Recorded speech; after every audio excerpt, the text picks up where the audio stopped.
Home 360 Tamil சேனலை பார்த்துட்டு இருக்கிற எல்லாருக்கும் வணக்கம். இன்னைக்கு நம்ம இன்ஸ்டன்ட் பாட்டை எந்தெந்த டைம்ல எப்படி க்ளீன் பண்ணணும் அப்படிங்கிறத இந்த வீடியோவில் நம்ம பார்க்கலாம்.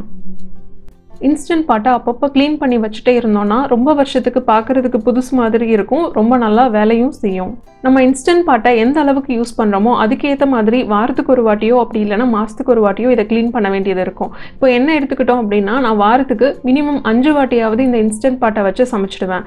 அதனால பெரும்பாலும் சமையல் முடிச்ச உடனே இன்ஸ்டன்ட் பாட்டை அப்பப்போ க்ளீன் பண்ணி வச்சுடுவேன். அதோட 2 வாரத்துக்கு ஒரு வாட்டி அப்படி இல்லைன்னா 1 மாதத்துக்கு ஒரு வாட்டி டீப் க்ளீன் பண்ணுவேன். நான் எப்படி இன்ஸ்டன்ட் பாட்டை சுத்தம் பண்ணுறேன் அப்படிங்கிறத இந்த வீடியோவில் தொடர்ந்து பார்க்கலாம் வாங்க.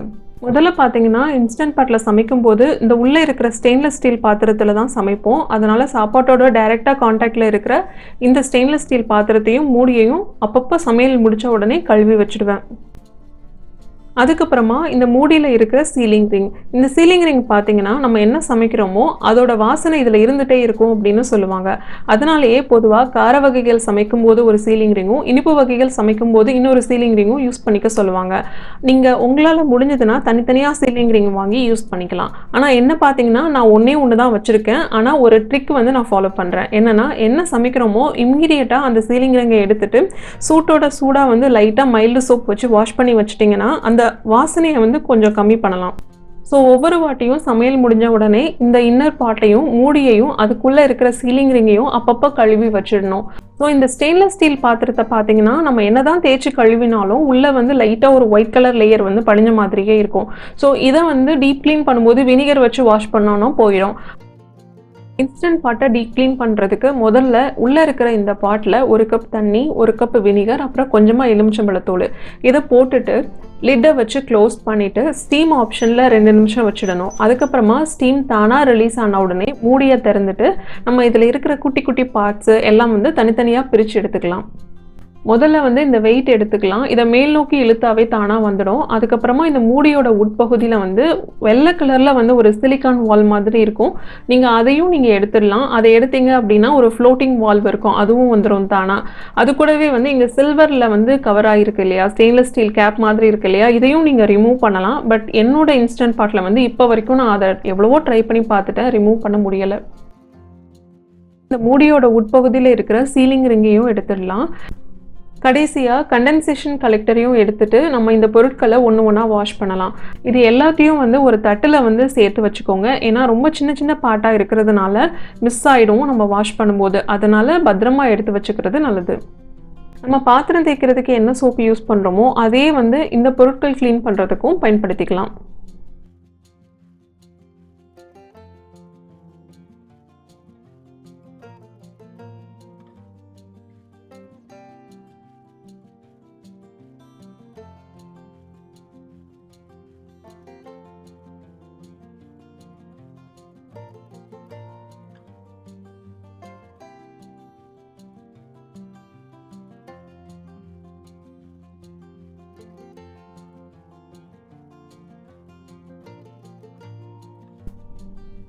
இப்போ நம்ம இன்ஸ்டன்ட் பாட்டோட சின்ன சின்ன பொருட்கள் எல்லாத்தையும் சுத்தப்படுத்தியாச்சு. இப்போ நம்ம இதை ஒரு சுத்தமான டவலை வச்சு தொடச்சிட்டு இன்னொரு டவலை டேபிளில் விரித்து அதில் காய வைக்கலாம். இப்போ நம்ம வாஷ் பண்ணினோம் இல்லையா, இந்த பொருட்கள் எல்லாமே டிஷ்வாஷர்லேயும் போடலாம். நீங்கள் விருப்பப்பட்டால் அதில் போட்டு கூட க்ளீன் பண்ணிக்கலாம்.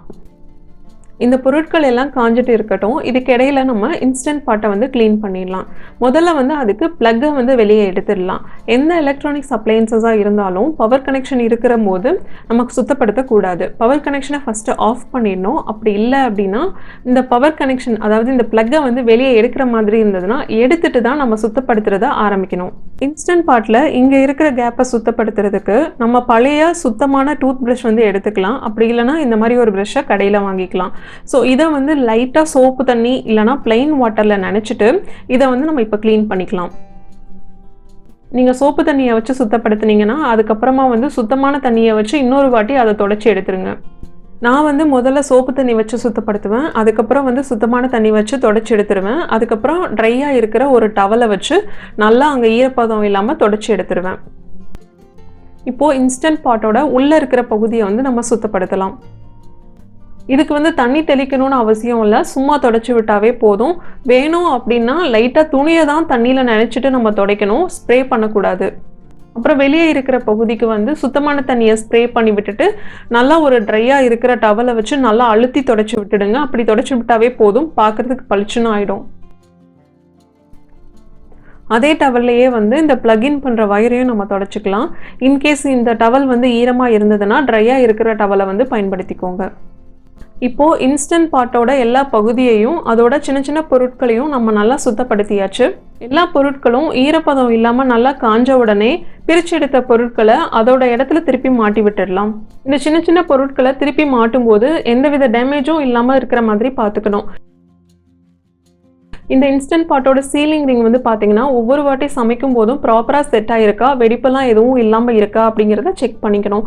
இன்கேஸ் வெடிப்பு இருந்தது அப்படின்னா உடனே வந்து அதை மாற்றிடணும். நீங்கள் எந்த அளவுக்கு இன்ஸ்டன்ட் பாட்டை பயன்படுத்துகிறீங்களோ அதுக்கு ஏற்ற மாதிரி 1 வருஷத்துக்கு ஒரு வாட்டியோ அப்படி இல்லைன்னா 2 வருஷத்துக்கு ஒரு வாட்டியோ இந்த சீலிங் ரிங்கை வந்து நீங்கள் மாற்றிடணும்.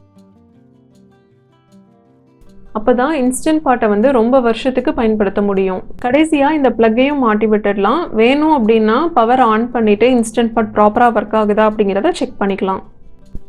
அவ்வளோதாங்க, இன்ஸ்டன்ட் பாட்டை சூப்பராக சுத்தப்படுத்தியாச்சு. இந்த வீடியோ கண்டிப்பாக உங்களுக்கு உபயோகமாக இருந்திருக்கும்னு நான் நம்புகிறேன். இதே மாதிரி யூஸ்ஃபுல்லான இன்னொரு வீடியோவோட அடுத்து நான் உங்களை மீட் பண்ணுறேன். அது வரைக்கும் நன்றி.